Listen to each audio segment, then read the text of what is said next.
नमस्कार, खबरों की खबर में आपका स्वागत है। प्रधानमंत्री मोदी की सुरक्षा में चूक का मसला एक अजीबोगरीब मोड़ पे आ गया है। एक तरफ सुप्रीम कोर्ट है, दूसरी तरफ केंद्र सरकार है, तीसरी तरफ पंजाब की सरकार है, पुलिस है, आईबी है, एनआईए है। ये तमाम अजीबोगरीब देश है अपना। आज जिस तरह के चीजें जो खबरें आई हैं उसे आप सुनेंगे, आप समझेंगे तो आप भी अपना माथा ठोकेंगे कि किस लापरवाही के साथ प्रधानमंत्री की सुरक्षा के मसले को डील किया जा रहा है।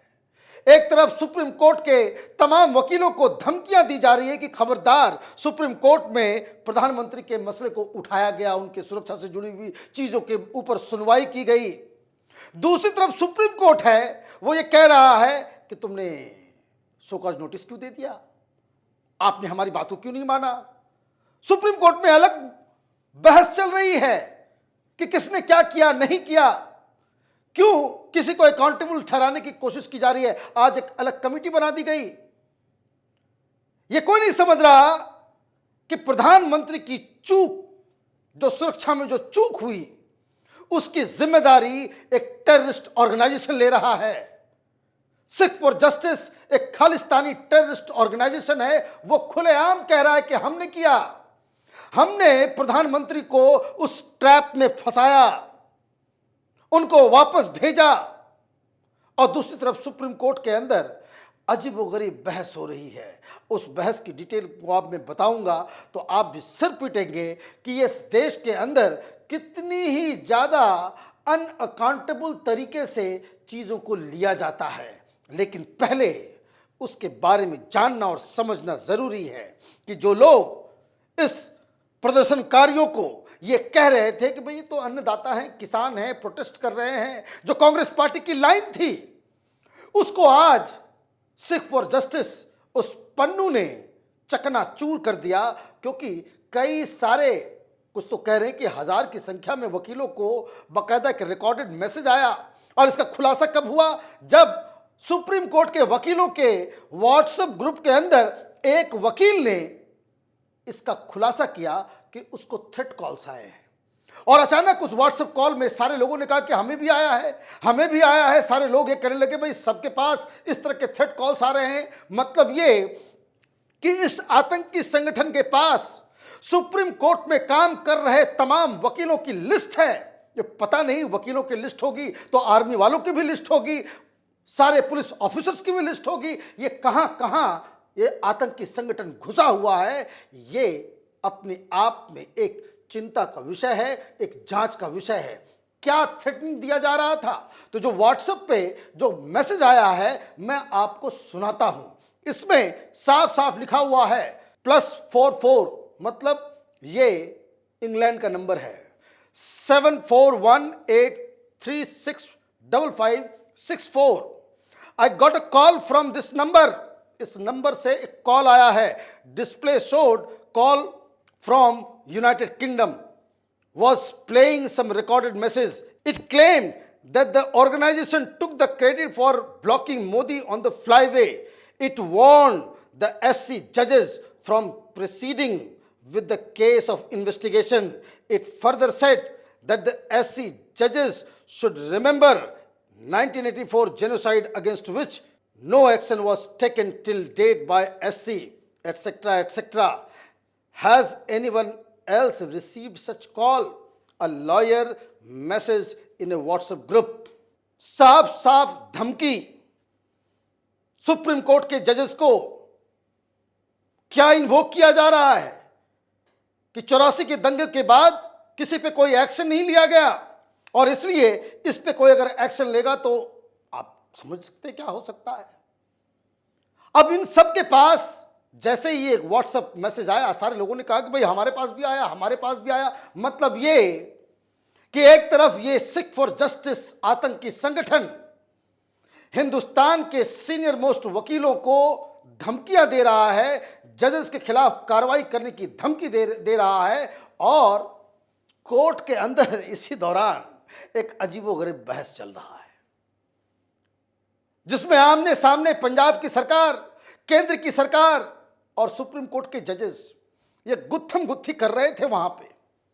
सुप्रीम कोर्ट ने आज कहा कि भाई न पंजाब की सरकार जांच करेगी न केंद्र की सरकार जांच करेगी, जांच एक रिटायर्ड जज के नेतृत्व में होगा और ये सारे लोग उसमें होंगे, एनआईए वाले भी होंगे, आईबी वाले भी होंगे, डीजीपी भी होगा, सारे लोग। मतलब जिन जिन लोगों के ऊपर जिम्मेदारी थी, जिन जिन एजेंसियों के ऊपर जिम्मेदारी थी, उनको ही बता दिया कि भाई आप मिलकर के आप डिसाइड कर लेना भाई कहां चूक हुई है। ये किस तरह का इंडिपेंडेंट जांच होगा पता नहीं। कल मैं सुन रहा था बहुत सारे एक्स डीजीपीज को कि जिस तरीके से पंजाब की सरकार ने या केंद्र की सरकार ने इस बहुत ही बड़े चूक को जांच करने के लिए जो पैनल तैयार किया था उसमें कोई एक्सपर्ट ही नहीं। आईएएस क्या करेगा? चूक हुई या नहीं हुई ये तो वही शख्स बता सकता है जो इस चीज का माहिर हो, जो प्रोफेशनल हो, जो ऑलरेडी डीजीपी के पद पर रहा हो और कई बार कई सालों तक प्रधानमंत्री की सिक्योरिटी को अपने हाथों से उसको बकायदा मैनेज किया हो, तभी तो वो बता सकेगा। लेकिन यहां हिंदुस्तान में एक अलग अजीबोगरीब प्रक्रिया है। कुछ भी होता है जज के, रिटायर्ड जज को बुला दो, जैसा कि सर्वगुण संपन्न हिंदुस्तान में दो ही ब्रीड के लोग हैं, चाहे वो जजेस होते हैं या फिर आईएएस ऑफिसर होता है, बाकी सारे लोग निठल्ले हैं, इनके एक्सपीरियंस का कोई वैल्यू नहीं है। लेकिन खैर, जज साहब के खिलाफ बोलना भी तो दिक्कत है, कहीं कुछ हो जाए तो पकड़ के जेल में डाल दिया जाएगा। यहां तो हिंदुस्तान की प्रक्रिया भी बड़ी गजब है। प्रधानमंत्री की सुरक्षा के साथ खिलवाड़ हुआ है और यहां पे कोर्ट के अंदर जब बहस शुरू हुई तो पंजाब की तरफ से यह कहा गया कि देखिए आपने मना किया था कि सोमवार तक कोई एक्शन नहीं लेना, लेकिन केंद्र की तरफ से हमारे अधिकारियों को बकायदा शो कॉज नोटिस डाल दिया गया। भाई शो कॉज नोटिस डाल दिया गया तो ये कोई पहाड़ आसमान गिर गया?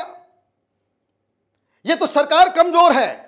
ये तो प्रधानमंत्री मोदी और अमित शाह की जो सरकार ये जो चल रही है उसकी कमजोरी है कि अब तक उन्होंने शो कॉज नोटिस दिया। इस चूक के फौरन 5 मिनट के अंदर ही सरकार को सैक कर देना चाहिए था, डीजीपी को बकायदा इंटरोगेशन के लिए दिल्ली बुला लेना चाहिए था और तमाम अधिकारी they should have been suspended right then and there. प्रधानमंत्री दिल्ली पहुंचे उससे पहले ही सस्पेंशन ऑर्डर बकायदा फैक्स या ईमेल कर दिया गया होता, तब कहते कि यह सरकार मजबूत है। लेकिन हर जगह पॉलिटिकली करेक्ट होना, यह बात सिर्फ प्रधानमंत्री मोदी की नहीं है कि उनकी सुरक्षा में ब्रीच हो गया, उसमें चूक हो गई। यह बार बार बताया जा रहा, मैं आपको बता रहा हूं कि इस केस को जिस लुंज पुंज तरीके से डील किया जा रहा है सरकार के द्वारा, पंजाब सरकार के द्वारा, केंद्र सरकार के द्वारा और सुप्रीम कोर्ट के द्वारा, ऐसी घटना फिर घटेगी।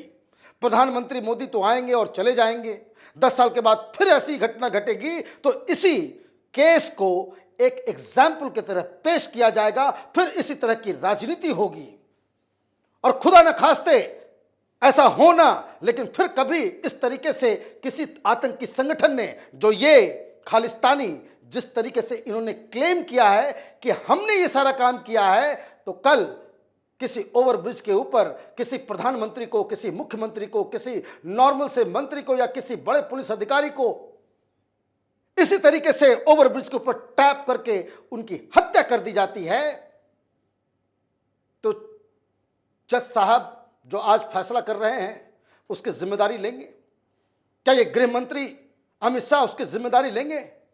क्या प्रधानमंत्री उसकी जिम्मेदारी लेंगे? राष्ट्रपति लेंगे? कोई कुछ नहीं।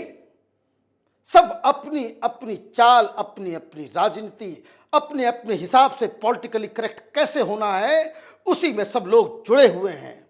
देश भाड़ में जाए, लेकिन ये जो राजनीति है पॉलिटिकली करेक्ट होने का, वो खत्म नहीं होना चाहिए। यही आज की सबसे बड़ी विडंबना है कि एक तरफ प्रधानमंत्री की सुरक्षा के साथ चूक होती है और उसके ऊपर राजनीति शुरू हो जाती है। चीफ मिनिस्टर अपने पार्टी के लीडर्स को फोन करके उसकी ब्रीफिंग दे रहा है, लेकिन वही चन्नी, इसके पास इतनी फुर्सत नहीं थी, इसने जहमत तक नहीं उठाई कि जिस समय प्रधानमंत्री फंसे हुए थे उस वक्त वो एसपीजी के कॉल को उठा सकें, वो दिल्ली के बड़े बड़े लीडर्स के जो फोन जा रहे थे चन्नी को, वो उसको उठा सके, वो प्रियंका वाड्रा को बता रहे थे कि सिचुएशन क्या है।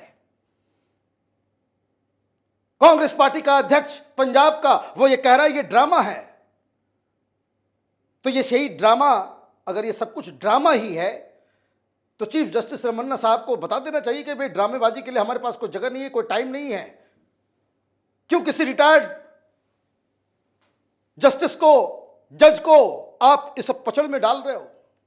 और क्या सबसे बड़ा सवाल कि क्या मोदी सरकार में कोई भी इस तरह का बड़ा फैसला सुप्रीम कोर्ट से ही आएगा? क्या देश की जनता ने आपको बहुमत किस लिए दिया है? फैसला नहीं करने के लिए?